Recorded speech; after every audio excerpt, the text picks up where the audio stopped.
विश्वगुरु विवेकानंद ने 15 नवंबर 1894 को कलकत्ता अब कोलकाता टाउन हॉल के सभापति को अमेरिका से एक पत्र लिखा।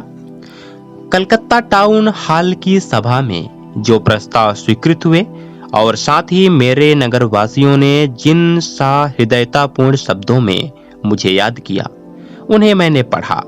महाशय, मेरी तुच्छ सी सेवा के लिए आपने जो आदर भाव मेरे लिए प्रकट किया, उसके लिए कृपया आप मेरा हार्दिक धन्यवाद स्वीकार कीजिए।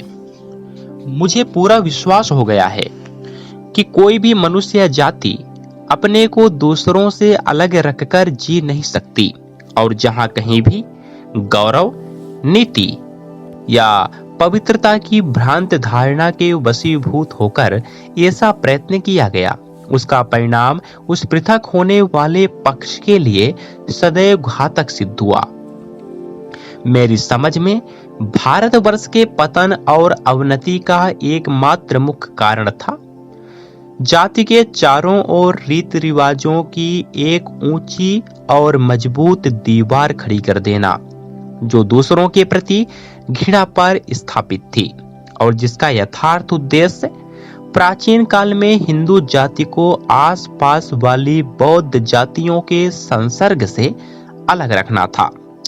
प्राचीन या आधुनिक तार्किकगण मिथ्या तर्क जाल फैलाकर इसे कितना ही ढकने का प्रयत्न क्यों न करें, पर दूसरों से घृणा करते रहने पर कोई भी स्वयं अवनत हुए बिना नहीं रह सकता।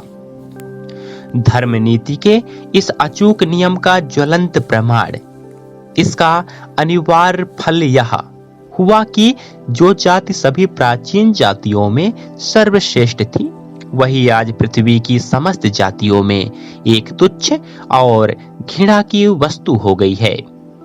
जिस नियम का आविष्कार और विवेचन पहल हमारे ही पूर्वजों ने किया था, आज हम ही लोग उस नियम की अचूक क्रिया के प्रत्यक्ष दृष्टांत स्वरूप हो गए हैं।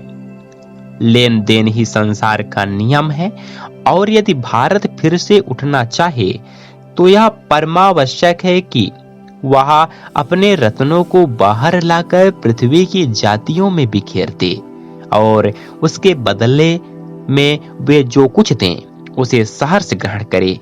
विस्तार ही जीवन है और संकीर्णता मृत्यु। प्रेम ही जीवन है और द्वेष मृत्यु।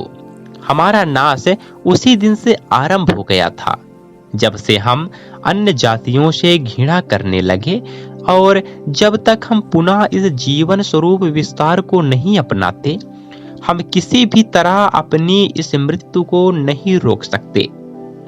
अतएव हमें संसार की सभी जातियों से मिलना जुलना होगा। प्रत्येक हिंदू जो भ्रमण करने विदेश जाता है, उन सैकड़ों मनुष्यों से अपने देश को अधिक लाभ पहुंचाता है, जो केवल कुसंस्कार और स्वार्थपरता की समष्टि हैं, और जिनके जीवन का एकमात्र उद्देश्य न खाएं न खाने दें वाली कहावत के अनुसार न अपना हित करना न किसी और का। पाश्चात्य जातियों ने जातीय जीवन के जो आश्चर्यजनक प्रसाद बनाए हैं, वे चरित्र रूपी सुदृढ़ स्तंभों पर खड़े हैं, और हम लोग जब तक ऐसे सैकड़ों उत्कृष्ट चरित्र नहीं गढ़ते, तब तक हमारे लिए इस जाति या उस जाति के विरुद्ध अपना असंतोष प्रकट करना निरर्थक है। क्या वे लोग स्वाधीनता पाने के योग्य हैं जो दूसरों को स्वाधीनता देने के लिए प्रस्तुत नहीं?